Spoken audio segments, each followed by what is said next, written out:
Welcome back. Today we are talking about the fact that the majority of independent business owners do not believe that the government is doing enough to support them or even understand their needs. Let me explain what I mean by that. 84% of independent business owners say that there should be more government resources and financial assistance dedicated to supporting small business. 81% say that the government does not do enough to make business owners aware of the programs that already exist. Only half of independent business owners say they believe that their elected officials vote with their best interest in mind, or believe that their elected officials understand the struggles that independent business owners face. Given that, we are having a conversation today about the government. We are having a conversation today about advocating for yourself as an independent business owner and sitting down with America's government teacher, Sharon McMahon. Sharon is on a mission to curate facts, fun, and inspiration by educating Americans on democracy, politics, and history. After years of serving as a high school government and law teacher, Sharon took her passion for education to Instagram with a mission to combat political misinformation with nonpartisan facts. Sharon has earned a reputation as America's government teacher, like I said, and quickly amassed over 1 million followers, affectionately known as the Governors. Sharon is also the host of the top-rated podcast, Here Is Where It Gets Interesting, where each week she provides entertaining factual accounts of America's most fascinating moments. Sharon has done an immense amount philanthropically. She has been featured on shows like The Daily Show and Good Morning America, among countless others. The truth, though, is that Sharon has used her platform to inspire, to uplift, to educate, and ultimately to do an immense amount of good in this world. As someone who has been running small businesses myself for over 15 years, I know that at times when I get frustrated about the government or frustrated about what's happening around me regarding things like affordable childcare or healthcare, retirement policies, and tax, savings or lack thereof for independents, I can feel a little bit hopeless. I can feel a little bit helpless. I can feel as though I don't have the ability to make a change. But you see, we do have the ability to make a change. And today we are talking with Sharon McMahon about how we can do just that, about how we can use our voices to advocate where we go, to communicate our requests, and how we reach out to our government officials, our elected officials. I cannot wait for you to listen to this episode of the Independent Business Podcast. This is a good one. As a reminder, the Independent Business Podcast is powered by HoneyBook, the all-in-one platform for anyone with clients. Book clients, manage projects, and get paid faster, all with HoneyBook. Use the code PODCAST and get 20% off your first year as a brand new member, and let business flow your way. Let's get into it. Sharon, thank you so much for joining me. It is truly a delight. I adore you. I have adored you for a very long time. Oh. And the fact that you are on this podcast right now and we are combining two worlds in which you know a lot about: small business, independent business, and the government. Mm-hmm. I feel like this episode is going to be one for the record books. And to kick us off, I would love to just start with a little bit of your story, the bulleted short version of how did you become known as America's government teacher? What led you to this point? I, have been a government teacher for a very long time. So I legitimately am a government teacher, have all of the, credentials to do that. But for a period of time, I also owned two separate independent businesses, one of which I sold and one of which I decided not to work at anymore for a variety of reasons, mostly because I was working on Instagram, growing my Sharon Says So profile, working on podcast, etc. So these are, as you mentioned, both topics that I love. I love independent businesses. I love talking about business. And I also know quite a bit about how government works and how the intersectionality of independent businesses and government. So, my businesses that I ran, one of them was a yarn dyeing business. Where I hand dyed yarn and sold it all over the world. I wholesaled it, and I also sold directly to consumers. And then I was also, as you were, a photographer. Yes, and I did know that too. Mm-hmm. Yeah, the yarn business though, that one I must have been living under a rock. I did not know that. It was a while ago. It was a while ago. It eventually became one of the largest hand dyeing studios in the world, and then I sold it to one of my employees. And became a photographer. But that was a very interesting job because we were hand making a tangible good.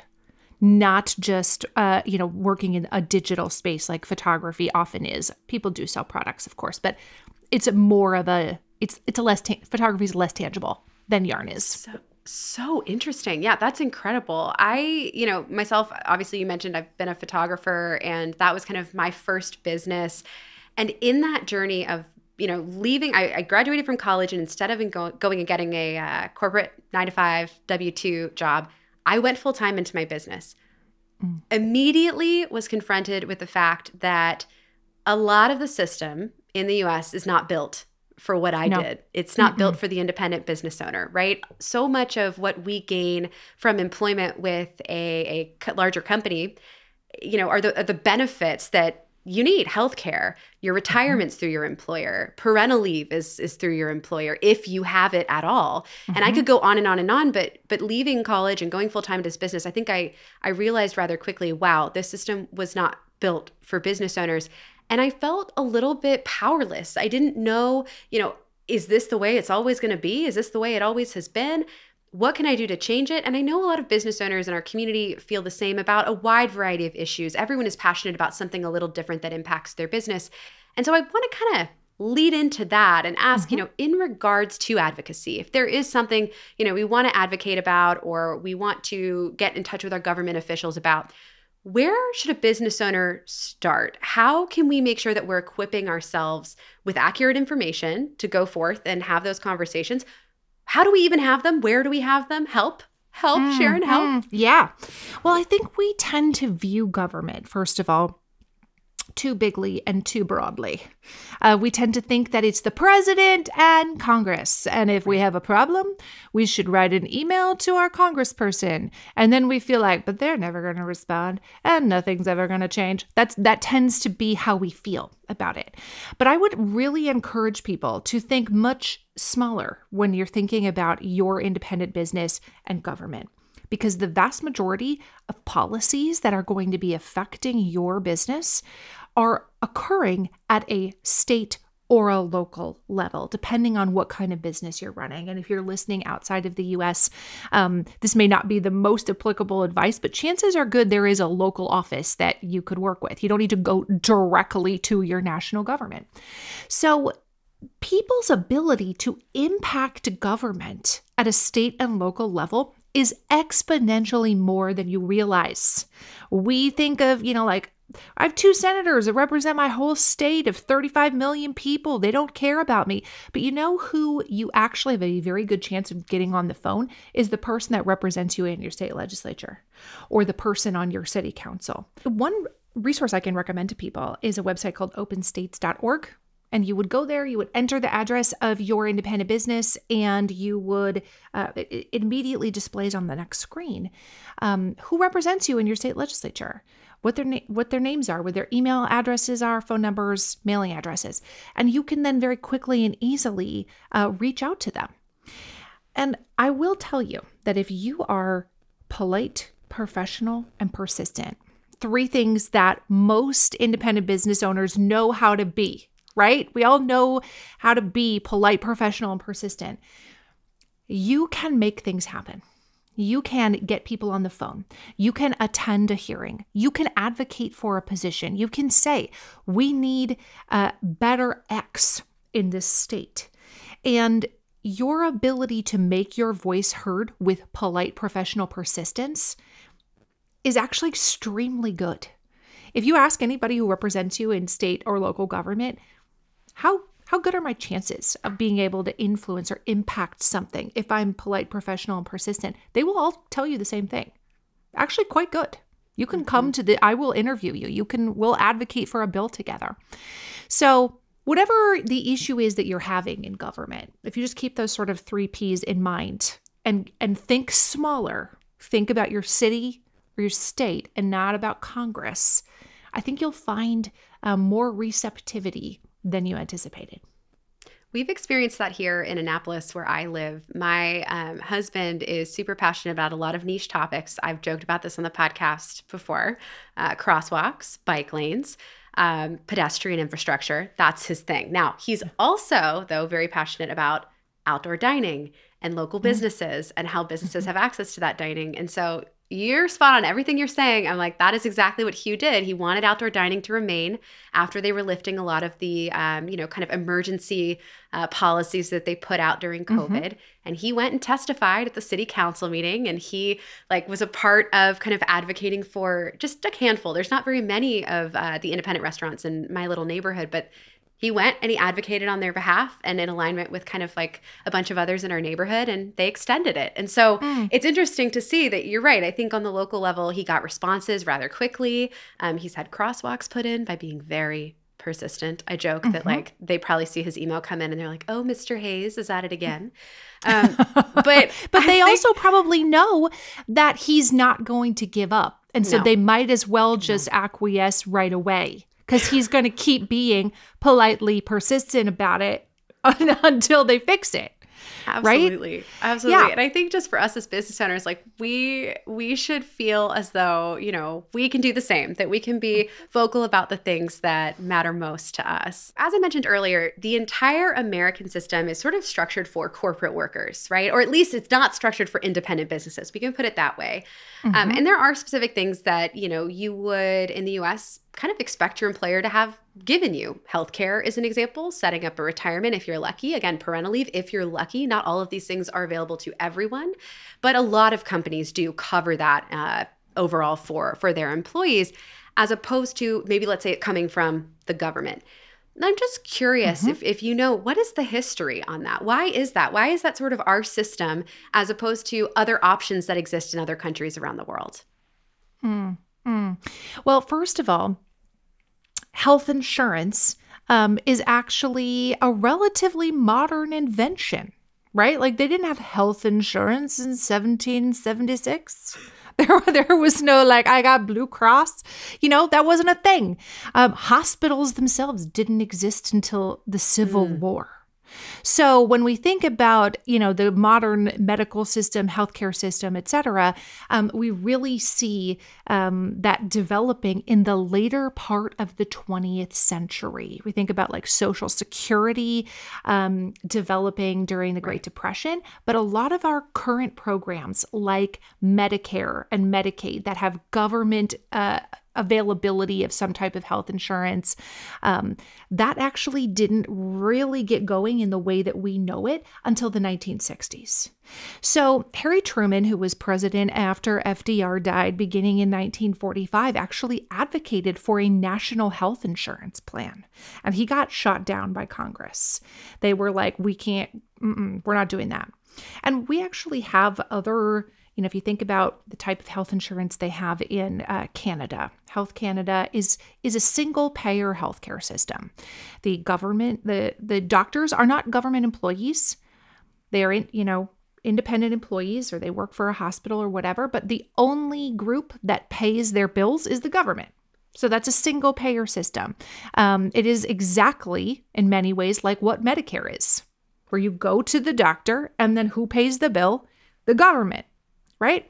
And so there have been a number of presidents over time, number of members of Congress over time who have advocated for expanding those government programs to creating something like a Medicare for All program, where if you want to buy into it, you can. But beginning, our current system's beginnings happen in the middle part of the 20th century.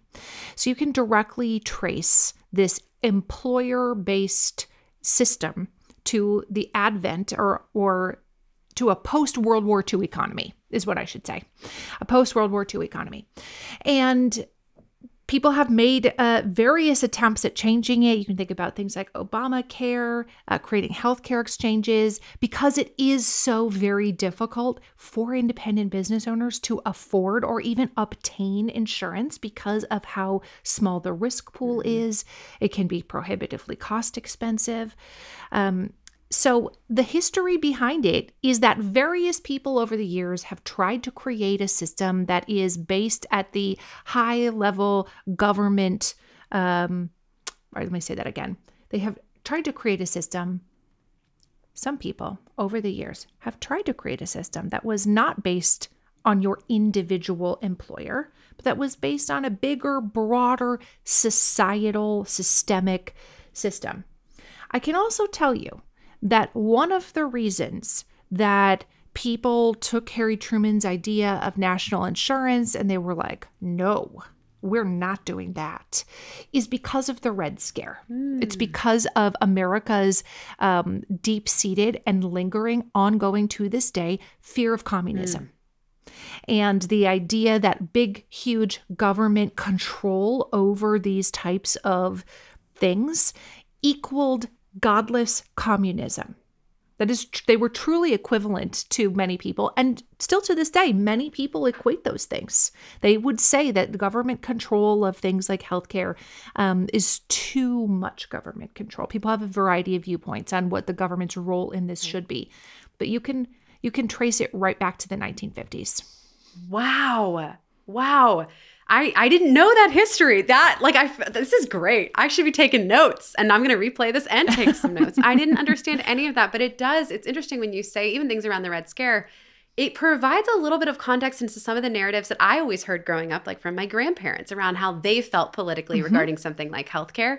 And it is so interesting to hear you say that, because I'm going, wow, that actually really does align with some of the things that I heard. And, just some maybe roots of some of the, even today, current discourse, which is so interesting. And Harry Truman, I'll tell you one other little fun fact. Harry and Bess Truman, of course, when they left the White House, they lived a long life after they left the White House. And when the current iteration of Medicare was signed into law under the Lyndon Baines Johnson administration, they had this big ceremony, and Johnson presented the first Medicare cards in existence to Harry and Bess Truman. So, they had advocated for a national insurance plan. And of course, they were famous elderly Americans at that time, and they were there at the ceremony and got their very first Medicare cards. That's beautiful. I love that. That is so cool. So cool. So let's say for a second that you are a business owner, and let's say healthcare is the thing you want to advocate for in your state, improved access or whatever it is for you. Again, it could be any issue. Where would somebody begin? You mentioned openstate.org. That's a great place to start. But beyond just finding out who to talk to, for the person who sits there, with the blank cursor in the inbox and doesn't know, what to do, or even to pick up the phone is terrifying. We know fewer and fewer millennial and Gen Z like to pick up that telephone. Is one preferred over the other? Like, where do we even start? How do we begin? Yeah. I wouldn't say that there's strong evidence for one mode of communication over the other. Individual representatives will tell you, like, I slightly prefer emails because I can print them out and read them later. Or they will say, I slightly prefer phone calls because we can have a better individual connection that maybe that is lost via email. So I don't think there is a strong always call, never email. I don't know that that's true. It's based more on the individual. But here is the thing that I think people get intimidated by. They think they need some kind of PhD in English literature to write a letter to their representative, or they feel like they need to follow some special format. And if they don't follow the format, like when you were in college, like you better be Times New Roman 12 point, or I'm going to knock points off. They feel like there needs to be some kind of special format, or they are not going to be taken seriously. And that is not the case at all. I would say that starting with, that polite professionalism, but telling your own story of why you started an independent business, why being a business owner is important to you, why you want to be a good citizen of your community, why independent businesses are, the backbone of society. Telling your own story will often have a far greater impact than following some specific format of like, dear sir, I write to you today to request your audience. Just write how you talk. Be polite, professional, and persistent, but tell your own story about why something is important to you. I'll tell you something that was important to me when I moved to a new state and started a new business, which was that my city did not have a small business website where I could go and get all of my information, where I could be like, I need a business license. I need to collect local sales tax. I need to do X, Y, and Z. there was no such clearinghouse, and it became sort of arduous to try to meet all of the requirements. That I feel like is something that if your city or your state is not doing that, they're, missing the boat. But advocating for that and actually saying, I just moved here. I want to follow the law. I want to be a good corporate citizen. Help me help you. Make it easier for me. That story actually is way more impactful than you guys are not doing anything right over there. What are you even thinking? You're making it way too hard for me. That would not have nearly the impact of saying, I'm an intelligent person. I went to college and I'm having a difficult time finding the information I'm looking for. And I want to collect and remit my local sales taxes. Tell your story and just be polite, professional, persistent. I love it. I absolutely love it. Polite, professional, persistent. We shall be. For sure, we shall be. Mm-hmm. What do you think that small business owners need from elected officials in order to create an environment where they can thrive? Like what are the things that we should be asking for? You mentioned the website. That's a really great example, resources. And I will say it shouldn't require, I believe, it shouldn't require a college degree to even understand how to do these things. Right? Like this should truly be accessible. Totally. It's something we fight for. It's a core value of mine. It's like accessibility to entrepreneurship should be something that is more broad and available because it's such an incredible vehicle for life change, for wealth generation, for community development, all of those things. But what are some of the things that, we need in our environment to thrive that we should be looking to our elected officials to support us in? I love that question. I think it's a great question. And I already mentioned the website, so I won't belabor that point. But one of the regulatory challenges that I encountered moving to a new area was that often there was no central location for information. And I would get directed to one office and be told, actually, we don't deal with that. Bob does. Call Bob over and whatever. And I'd call Bob and he'd laugh at me and be like, I don't know why you're calling me. You need to call Janet. And I found myself spending hours trying to chase down this information where there was not one central office that handled all of those things. So to me, it is a far more efficient, less frustrating, and it helps foster that entrepreneurial spirit if there is one location that somebody can go to, one office that someone can go to obtain everything they need rather than being passed around in a very frustrating manner. And I will say when I moved my business to a different state, they had fantastic systems where it was extremely easy.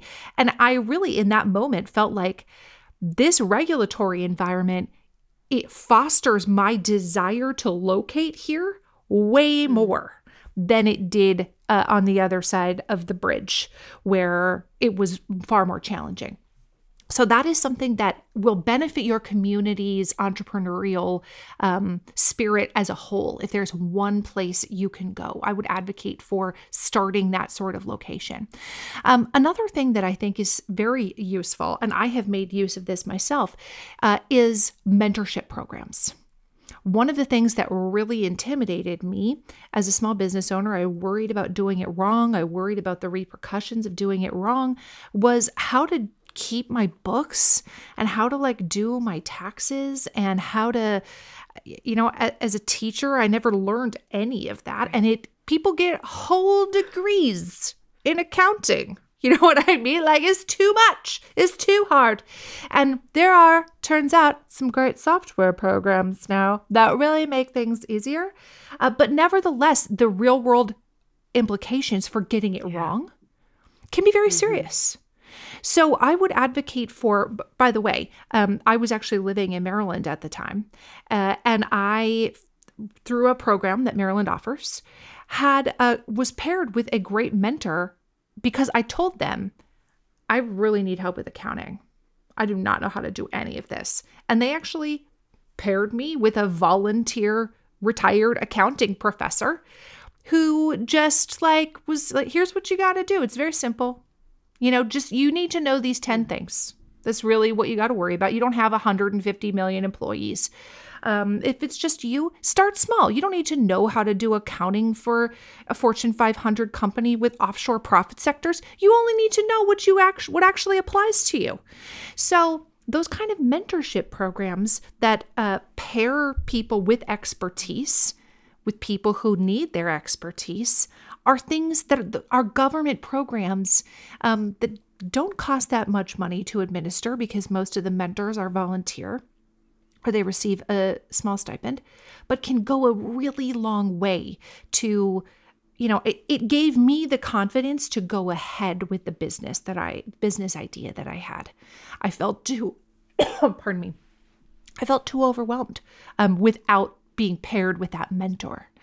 So especially in those kinds of fields that many creative business owners feel intimidated by, like the bookkeeping business aspect of it, I would love to see more of that at a local level where you can actually get that person. Like, I went to his office and he sat down with me. It only took like an hour, but I would not have known how to access that information otherwise. I love that so much. Pivoting a little to you as the business owner. So from government now to you, the business owner. I am really curious because you have had now multiple businesses. You've also worked as a teacher. What is, you think, like the biggest lesson you have learned as an independent business owner yourself? Was there something that you look back and you go, whew, I didn't know that when I went into it, and it really was kind of a learning I wasn't expecting, or something that pleasantly surprised you? One of the things that I really learned, the hard way, and I know that you have spoken about this too, and I bet you will agree with me, which is that you have to value yourself or nobody else will value you. You will not win the race to the bottom. There is no winning in the race to the bottom. And when you can confidently tell somebody, here's how much I charge for this, and it's totally worth it. When you can confidently say that to somebody, that confidence is infectious. They then believe that it's worth it as well. Now, listen, they may not be able to afford it, but that is different than it's not worth it, right? There's a difference between I love your work and I know it's totally worth it. It's just not in my budget. That's very different than you're charging how much? It's not worth that at all. Those are two very different things to hear on the other end of the line. But if you don't value yourself, no one else is going to do it for you. There is no one coming to save you from that mindset of I'm not worth it. I'll just charge really low prices because no one will book me if I don't charge super low prices. It is, in fact, up to you to value yourself. No one is coming to do it. I love that so much. We talk all the time about the fact that as a business owner, you're often the meanest boss you've ever had. Right? Like we really are for ourselves oftentimes. And so it's so important for us to remember that we must first value ourselves and how we speak to ourselves and how we, feel confident in our own pricing and conveying that value if we ever expect somebody else to. I think that is so very true. One element to your business now, especially, is community development. You've really grown an incredible community of governors. I even am like, this is the governored edition of the Independent Business Podcast. Like, this is it's such a passionate community, and you've done so much good with that community. I'd love for you to share a little bit with us, like, how do you view community, right? As a business owner, and also, with your responsibility with your platform, like, how do you view community, the importance of it, and what are some of the things that you and your community have done together that you're proud of? To me, community is about a shared value system. In this context, it might be different if you live, we're talking about a community neighborhood, but in an online community, to me, it's about a shared value system. And those are things that all governors would hopefully have in common. Even if we don't agree with each other on who to vote for, we would all agree that there's no place for dehumanization in the political sphere, for example, that all humans are of infinite worth and cannot engage in that sort of rhetorical tactics. So in addition to those shared values, which I talk about all of the time, I am constantly reiterating what our shared values are. You can't assume, first of all, that everyone heard them the first time, or that everybody was in a mental space to absorb it. Or you can't assume that people aren't new. And I have a friend who does a lot of business coaching, and one of the things that she says that always stuck with me is once is never. Don't say something one time and think that people heard you. Once is the same as having never said it. So you have to continually repeat the same things over and over. Repetition is the key to learning anything. So repeating what your shared values are. And it doesn't have to be cheesy where you're like, let's join hands for the repetition of our shared value system. It doesn't have to be cheesy. But if you continually talk about it, people will internalize it, and then they will become evangelists for that message and will spread that message to other people. And then also giving people the opportunity to do and be good. People very much respond to that. They want to be good. Most people view themselves as good, right? It is actually it's a rare sociopath who does not have a self-image of being a good person. They want to be good. They want others to view them as good. They want to do good things in the world. And so giving them the opportunity to develop that self-image of we are people who do good in the world, I have found to be tremendously valuable. And other people have said the same thing to me. So we have now raised and given away millions of dollars over the past couple of years, many millions of dollars, in ways that are very impactful. And that might look different for every business owner. It doesn't mean that every business owner needs to have a month-long fundraising drive for a cause. But I think always looking for some way to give back ingratiates you with your community. It makes you feel good. It makes them feel good. If they have to choose between you and somebody who does what is similar to you, but they saw that you were participating in some cause that's near and dear to their heart, that goes a long way. I will say that when I owned a local business, when I was a photographer, one of the ways that I used that concept of people want to be and do good is anytime somebody asked me to donate to something, I said yes. No matter what like it could be a thing for fishing. Like I don't care about fishing. Like I don't care if you like it, but I don't care about it. You know what I mean? It does not affect me. But nevertheless, I knew that people in that community wanted to do and be good. And then over the years, I figured it out, and I donated probably $7,000 to $9,000 worth of stuff to all of these community causes every year. And people would tell me, like, I see your name everywhere.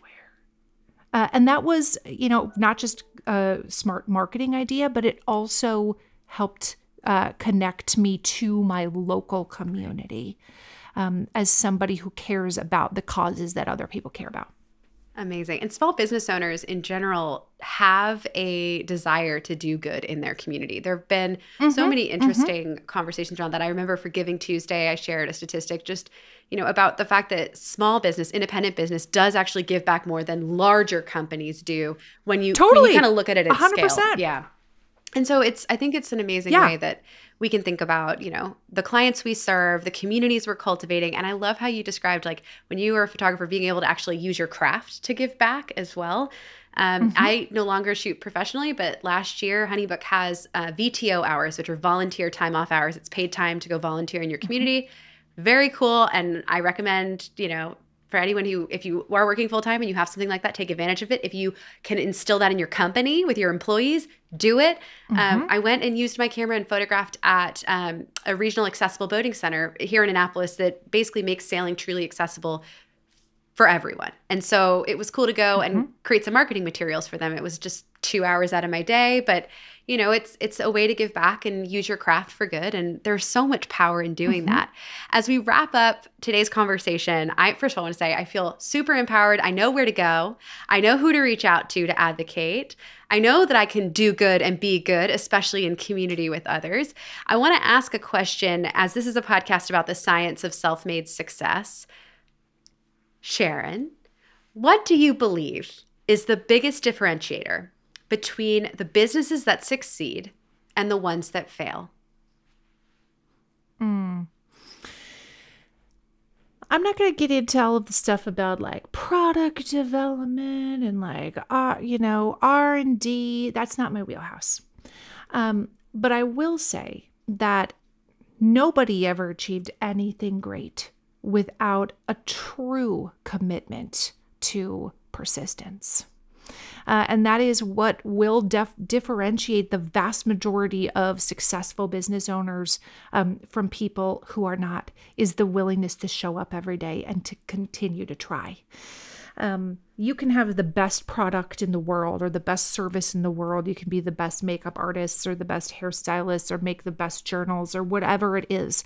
And if you do not have the persistence to show up every day, nothing will come of that. So persistence requires courage, though, right? It takes a lot of courage to be persistent. It takes a lot of courage to be persistent in the face of overwhelming odds. It takes a lot of courage to be persistent when you experience failure or hardship. So persistence is sort of that outward manifestation of what is really just courage.